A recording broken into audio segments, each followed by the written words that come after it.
Hey everybody, what's going on? Hellmite here, bringing you another video from Grab the Lantern. Today is Tuesday and the patch notes have been posted, which means it's time to break down the top 5 changes of patch 13.9. I'll let you guys know what the biggest changes were in this week's patch and what you can be looking forward to in the coming weeks.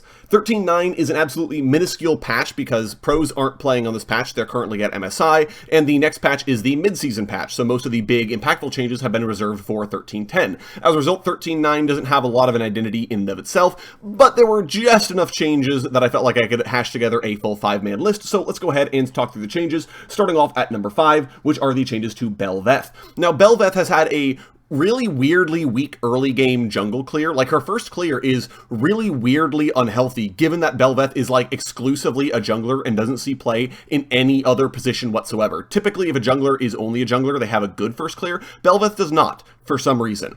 So Riot are adding in a little bit of extra monster damage to her Q in order to just make sure that she has a slightly beefed up early game jungle clear, so she feels a little bit better to play in that regard. Now, as compensation, they have nerfed her AD growth because Bel'Veth is a borderline competitive pick. She's actually a competitive pick if your name is Yike, but for everyone else, she's borderline, which I feel like is a fair trade-off to make. Suffice it to say, if you're not a top-level Bel'Veth player, you'll feel very, very good about these changes. If you are a top-level Bel'Veth player, it'll be mostly the same. You'll be slightly weaker in the PvP situation, but generally not much worse. The number 4 change are the Amumu changes here. Now, these changes are weird. I guess Amumu is suffering at lower levels of play. He's still a member of Bronzodia, so I don't personally get these, but it does kind of make sense. Now, these changes specifically are a buff to jungle Amumu. The percent increase on his W with rank is actually significant, and the flat damage has been normalized to 20, which means it is a buff early and a nerf late. This is mostly irrelevant in the later case because the flat damage isn't really what you care about by level 9 when you max this ability. It's the percent damage because targets by that point have enough health that the percent damage is going to be a significant portion of it. So as a result, I feel like generally this is only a buff to Amumu. Very, very slight nerf later in the game, but I think the percentage increase more than compensates for it. I also think this change is pretty much targeted exclusively at jungle Amumu. Support Amumu doesn't really care too much about the W damage because you just don't have an opportunity to have it turned on all that much. As a result, jungle Amumu should feel a little bit better to play at all levels of play, but especially in the jungle as opposed to support. The number 3 change on this week's patch are the Aatrox changes. Now, Aatrox has had a ton of nerfs since the beginning of this year because he was almost 100% presence at Worlds 2022, and that made sense for him to take a chain of nerfs, but now he's just been very under par for quite some time, so Riot are walking back some of the nerfs they've hit him with previously. The passive buff here is fine. I don't think it's a big deal, but it is a nice to have. But I'm most impressed with the movement speed increase. Up to 100% at level 16 means that Aatrox should be able to get into fights a lot more often and also stick to people a lot more often as long as he's able to get the resets to keep World Ender going. He does gain the movement speed bonus every time he resets the ability as well as when he activates it. Aatrox is a bit of a kiteable champion. I know that sounds weird to say, but it's true. And as a result, I feel like the movement speed bonus is actually a huge deal for Aatrox in general. Very excited with these changes. Another set of changes I'm very excited for are the Kayle changes here coming in at the number 2 spot.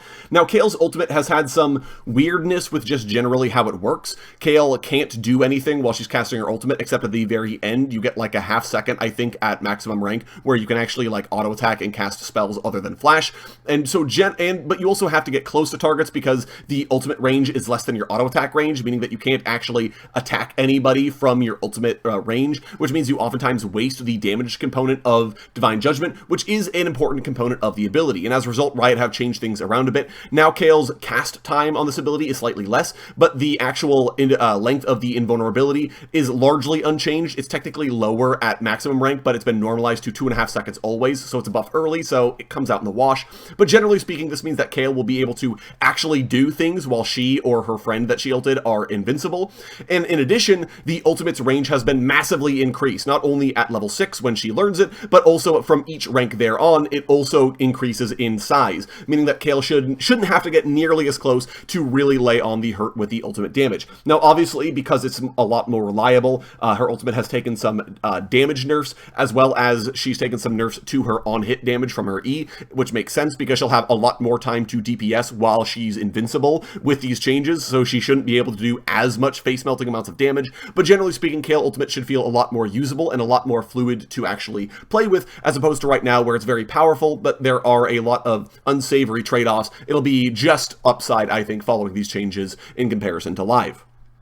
Finally, the number one change on patch 13.9 is, of course, the Neeko mid-scope. Now, I made a full video talking through these changes and what I thought about them, and I won't rehash that whole video for you. I will have it linked in the description if you want to take a look at it. Suffice to say, Neeko's Tricksy bag of tools has been generally increased in power. Neeko's passive now allows her to absorb the essence of a unit that she's nearby. This is very broad. It counts plants, wards, monsters, minions, traps, lots of different things that she can then become them by using a special interface on her HUD. She can turn back to Neeko at any time. She can remain that unit even in combat. The only time she transforms back is if she's crowd controlled or if the target that she's become would otherwise die. For example, you last hit the minion. Spoiler alert, that's actually Neeko. Which is quite nice and I think makes this ability quite usable. Her W can now be redirected in mid-cast, so if you send out a clone, you can micro the clone, so it gives you a little bit more in terms of your Tricksy bag of tools. And Neeko's ultimate now, instead of giving her a shield when she jumps up, now suspends enemy champions in the area of effect when she jumps up, effectively increasing the amount of CC that the ability has in exchange for no longer having a shield. Now, Neeko's got a bunch of other numbers changes here. Generally, its base damage is going down, ratios going up, and Neeko's also got a couple of mechanics in here that make her a little bit better at jungling. Generally speaking, I think these changes are going to be irrelevant if you play Neeko mid lane. I think that you're just not going to use Neeko's Tricksy tools at all. You're just going to continue to play her as a generic burst mage, which is not great in my opinion, but, you know, it is what it is. But if you can play Neeko in the jungle, if I think these changes are good enough to get her into the jungle, then I think Neeko's Tricksy bag of tools will be very, very powerful indeed, and you'll actually be able to play the Curious Chameleon as the chameleon that she's supposed to be. So we'll see how these changes work out, but definitely excited to play around with these.